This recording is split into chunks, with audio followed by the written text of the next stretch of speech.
बांग्लादेश में हिंदू गांव पर प्रदर्शनकारियों का हमला। चटगांव जिले में की गई आगजनी, कई घरों में लगाई गई आग। त्रिपुरा के दौरे पर जाएंगे बीएसएफ डीजी दलजीत चौधरी। सीमा सुरक्षा को लेकर करेंगे बैठक। बांग्लादेश के हालातों को लेकर होगी विस्तार से चर्चा। बांग्लादेश में काली माता मंदिर पर हमले का नया वीडियो आया सामने। ठाकुरगांव जिला के पीरगंज में हुआ हमला। मंदिर में तोड़फोड़ के बाद लगाई गई आग। बांग्लादेश में न्यूज चैनल पर हमला। न्यूज चैनल के दफ्तर में घुसे उपद्रवियों ने जमकर की तोड़फोड़। बांग्लादेश में हिंदुओं पर हो रहे अत्याचार पर बोले पंडित धीरेन्द्र कृष्ण शास्त्री। हिंदुओं के लिए हमें देश के द्वार खोल देने चाहिए। लोगों से की हनुमान चालीसा पढ़ने की अपील। पेरिस ओलंपिक में कांस्य पदक जीतने के बाद आज भारत लौटेंगी मनु भाकर। स्वागत के लिए दिल्ली एयरपोर्ट पहुंचे मनु के माता पिता। दिल्ली के द्वारका मोड़ पर नकाबपोश बदमाशों ने की लूटपाट। पैथोलॉजी लैब को बनाया निशाना। लैब कर्मचारी को चाकू मारकर किया जख्मी।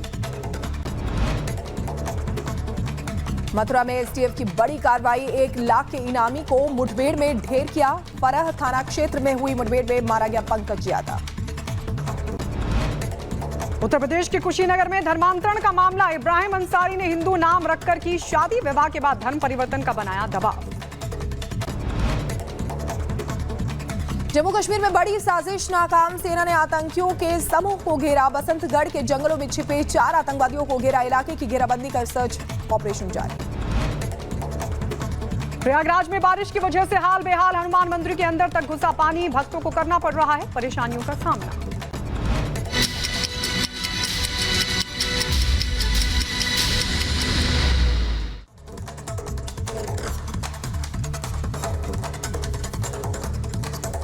और अब बात जम्मू कश्मीर की करेंगे। जम्मू कश्मीर के उधमपुर में आतंकियों और सुरक्षा बलों के बीच मुठभेड़ हुई है। 1 मिनट में पूरी खबर दिखाते हैं।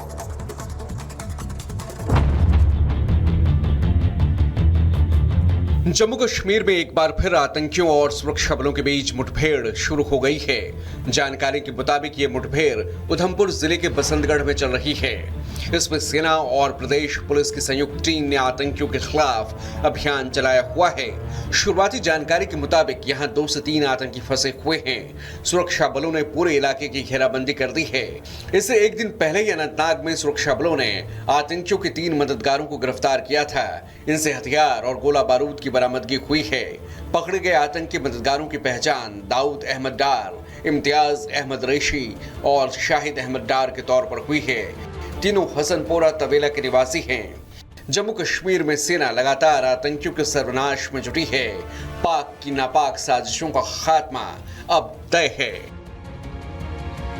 Bureau report, Republic Bharat.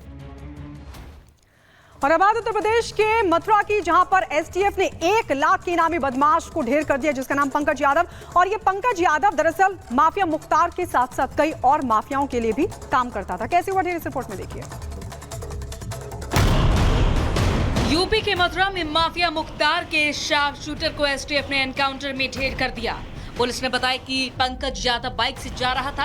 Police ने उसे रोकने की कोशिश की तो उसने फायरिंग कर दी। जवाबी कार्रवाई में पुलिस के जवानों ने भी पंकज यादव पर गोलीबारी की, जिसमें 1 लाख का इनामी बदमाश मारा गया। लेकिन पंकज यादव का साथी मौके का फायदा उठाकर भागने में कामयाब रहा।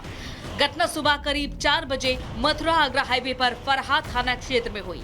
पुलिस ने बदमाश पंकज यादव के पास से एक पिस्टल, रिवॉल्वर, कारतूस और बाइक बरामद की है।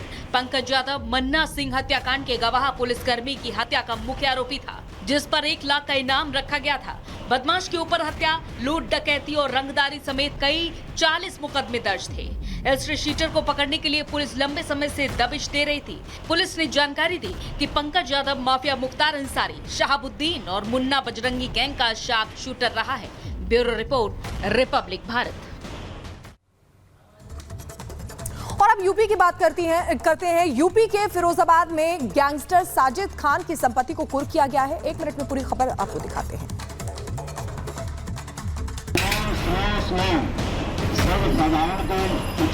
योगी राज में अपराध और अपराधी की कोई जगह नहीं है। जीरो टॉलरेंस नीति के तहत काम करने वाली योगी सरकार और पुलिस हर गैंगस्टर और अपराधी को चुन चुन कर उनका सफाया कर रही है। उनके अवैध संपत्ति पर कानून के तहत शिकंजा कस रही है। यूपी के फिरोजाबाद में एक हिस्ट्री शीटर और गैंगस्टर साजिद खान की पुलिस प्रशासन ने संपत्ति कुर्की। इसके लिए बाकायदा ढोल बजाकर मुनादी भी की गई और 37 लाख की संपत्ति जब्त की। आज के बाद से यह संपत्ति सरकारी हो गई। आज के बाद यदि कोई भी व्यक्ति इस संपत्ति को खरीदता है या बेचता है तो उसके विरुद्ध कानूनी कार्रवाई की जाएगी। साजिद खान एक कुख्यात गैंगस्टर है। उसके खिलाफ कई थानों में 20 से ज्यादा केस दर्ज हैं। ये कोई पहली बार नहीं है कि इससे पहले भी पुलिस गैंगस्टर साजिद खान की 2 करोड़ 93 लाख की संपत्ति जब्त कर चुकी है। शिखा शर्मा और इस बुलेटिन में मेरे साथ मेरी सहयोगी गायत्री भी रहने वाली है, लेकिन मॉर्निंग प्राइम टाइम में सबसे पहले बात करेंगे बांग्लादेश की कि किस तरीके से बांग्लादेश में हिंदुओं को निशाना बनाया जा रहा है। बांग्लादेश के चटगांव में हिंदू घरों में आगजनी की गई है, हिंदुओं को निशाना बनाया जा रहा है। कल भी उन पर हमला हुआ, ये बड़ी खबर आपको बता रहे हैं। और इसी बीच आपको बता दें, शेख हसीना के अगले ठिकाने पर सस्पेंस जो है वो बरकरार है। शेख हसीना के अगले ठिकाने पर सस्पेंस बरकरार है। भारत में रुकेंगी या कहीं और जाएंगी ये तय नहीं है। फिलहाल हिंडन एयरबेस पर शेख हसीना है। ये एक और बड़ी खबर आपको बता रहे हैं, शेख हसीना के अगले ठिकाने पर सस्पेंस भी बरकरार है। इधर देखिए बांग्लादेश में हालात जो है वो बद से बदतर होते जा रहे हैं, लगातार बिगड़ते जा रहे हैं। इसी बीच आपको बता दें कि इस तरीके से हिंदुओं के घरों को निशाना बनाया जा रहा है। अब शेख हसीना की बात करें तो देखिए शेख हसीना के अगले ठिकाने पर भी सस्पेंस बरकरार है।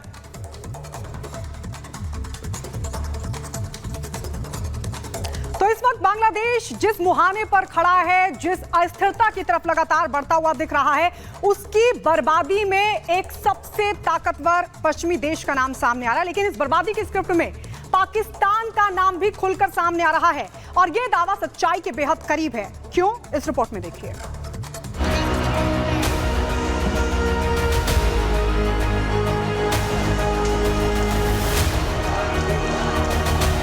बांग्लादेश में जिस नाटकीय ढंग से तख्ता पलट हुआ उसने पूरी दुनिया को हैरान कर दिया। सीधे तौर पर देखें तो इसके पीछे आरक्षण मुद्दा बताया गया, लेकिन महज 3 दिनों के अंदर बांग्लादेश में जो भी कुछ हुआ उसे देखते हुए ये सवाल उठ खड़े हुए हैं कि क्या इसके पीछे कोई बड़ी साजिश है। क्योंकि रिपोर्ट्स की माने तो आरक्षण तो महज एक मुद्दा था। सच्चाई यह है कि इस मुद्दे को बड़ी आंदोलन का रूप देकर पूरी तैयारी के साथ बांग्लादेश को अस्थिर करने की बड़ी साजिश रची गई, जिसमें सबसे बड़ा प्लेयर बनकर सामने आया पाकिस्तान।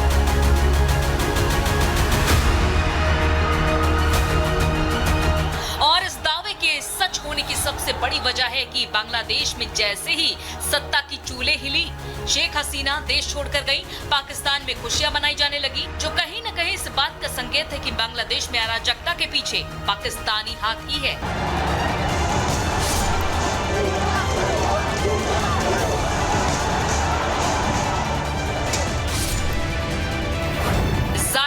बांग्लादेश अस्थिर रहेगा तो इसका सीधा असर भारत पर भी होगा और पाकिस्तान के लिए इससे बड़ी खुशी की बात क्या हो सकती है। लेकिन बांग्लादेश में शेख हसीना का तख्ता पलट होने से अमेरिका भी खुश नजर आ रहा है, क्योंकि हसीना सरकार पहले ही आरोप लगा चुकी है कि अमेरिका देश में अपना एक मिलिट्री बेस चाहता है, जिस पर हसीना सरकार की तरफ से इनकार किए जाने के बाद अमेरिका ने नाखुशी जताई और फिर बाद में अमेरिका ने इसी साल हुए बांग्लादेश चुनाव को लेकर भी सवाल खड़े किए थे। ऐसे में बांग्लादेश में हुए उस बड़े सियासी उलटफेर को लेकर अब अमेरिका को लेकर भी शक गहराता जा रहा है और इस दावे को इसलिए भी बल मिल रहा है क्योंकि अमेरिका ऐसा पहले पाकिस्तान के साथ भी कर चुका है। इमरान खान को सत्ता से हटाकर शहबाज शरीफ को लाने के पीछे अमेरिका का ही हाथ बताया जाता है।